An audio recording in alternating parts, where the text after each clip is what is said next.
রহমতে আলম নবী নূরে মুজাসাম, রহমতে আলম নবী নূরে মুজাসাম, সাহাবারা আতর বানাই ওই নবীজির ঘাম। বলো সাহাবারা আতর বানাই সেই নবীজির ঘাম।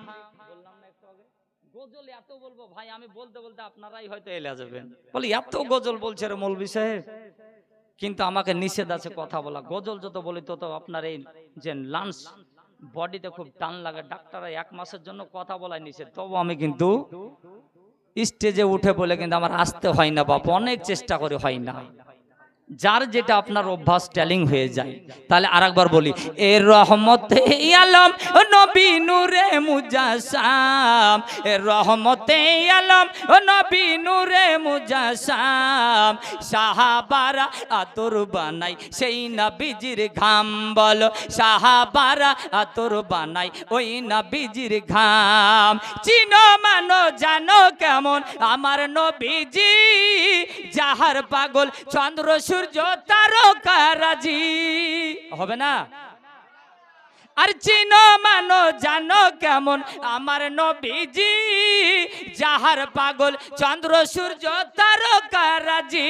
হাই গাই আরো শোনবানি সুন্দর কাহিনী, এই আরো শোনবানি সুন্দর কাহিনী, এ জান্নাতের রুমে রুমে লেখা নবীর নাম। বলো জান্নাতের ঘরে ঘরে লেখা নবীর নাম।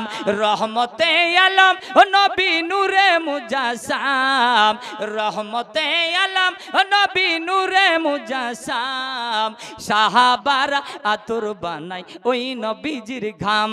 বলো সাহাবীরা আতর বানাই সেই নবীজির ঘাম।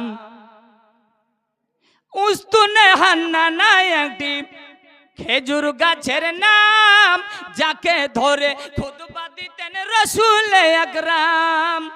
এখানে একটা গাছের নাম ছিল, খেজুর গাছের নাম। সে গাছটার নাম কি বললাম? হাজী সাহেবরা আপনার জানেন, আলেম সাহেবরা জানেন, একটা খেজুর গাছের নাম।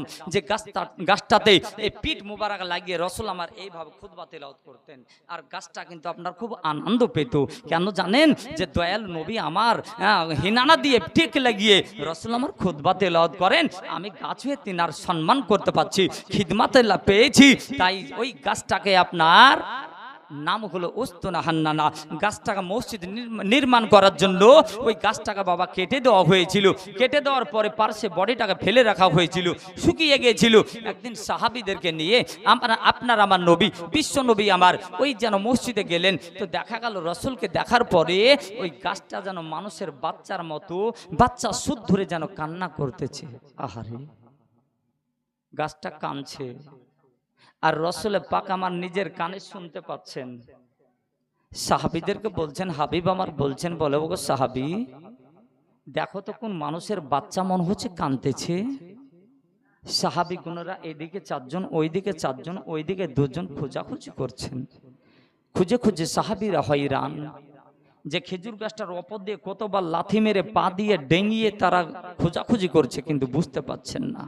সাহাবীরা বলতেছে, ইয়া রাসূলুল্লাহ, ইয়া হাবিবাল্লাহ, কে যেন আপনার প্রেমিক কান্না করতেছে, কিন্তু আমরা তো সাহাবী আপনার সঙ্গেই আছি, আমরা তো জানতে পারছি না ইয়া রাসূলুল্লাহ, বুঝতে পাচ্ছি না, খুঁজে ধরে পেলাম না ইয়া হাবিবাল্লাহ, কে যেন কাঁদতেছে, আপনার এমন কে প্রেমিক আছে?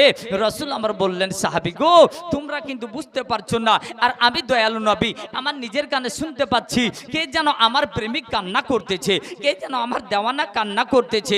সাহাবীকে বললেন, চলো দেখি আমার সঙ্গে। নবী মোস্তফা যেমনই ওই গাছের গোড়াতে পৌঁছালেন, ওই গাছটা আরো জোরসে কাঁদতেছে। ইয়া রাসূলুল্লাহ, ইয়া হাবিবাল্লাহ, হুজুর আপনার কত খিদমত পেয়েছিলাম, আপনার কত সম্মান করেছিলাম, আজকে আমাকে কেটে দেওয়া হয়েছে, আজকে শুকিয়ে গেছি, পার্শ্বে ফেলে দিয়েছে।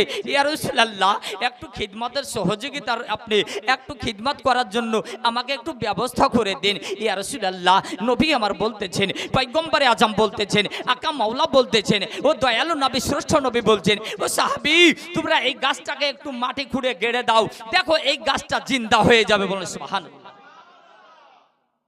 মরা শুকনো গাছটাকে যেমনই বাবা ওই গুড়াটাকে নিয়ে মাটির তলে একটু খুঁচিড়ে দিয়ে লাগিয়ে দিলেন, তো গাছটা আবার জীবিত হয়ে গেলেন, জীবিত হয়ে গেল। এখনো পর্যন্ত গাছ জীবিত আছে, বলেন সুবহানাল্লাহ। সুবহানাল্লাহ, কি সুবহানাল্লাহ। তাজ্জব, আশ্চর্যকর ঘটনা। কবি বলতেছিল, ওই দিকে রেখেছি, বলবো। এই উস্তুনে হান্নানা একটি খেজুর গাছের নাম, যাকে ধরে খুতবা দিতেন রাসূল আকরাম। উস্তুনে হান্নানা একটি খেজুর গাছের নাম, যাকে ধরে খুতবা দিতেন রাসূল আকরাম। গাছটা নবীর বিরহে কান্দিতে রহে, গাছটা নবীর বিরহে গাছ কান্দিতে রহে। হতবাক হইল যত সাহাবা کرام, বলো হতবাক হইল যত সাহাবা کرام। রহমতে আলম নবী নূরে মুজাসসাম, সাহাবীরা আতর বানাই সেই নবীজির ঘাম, বলো।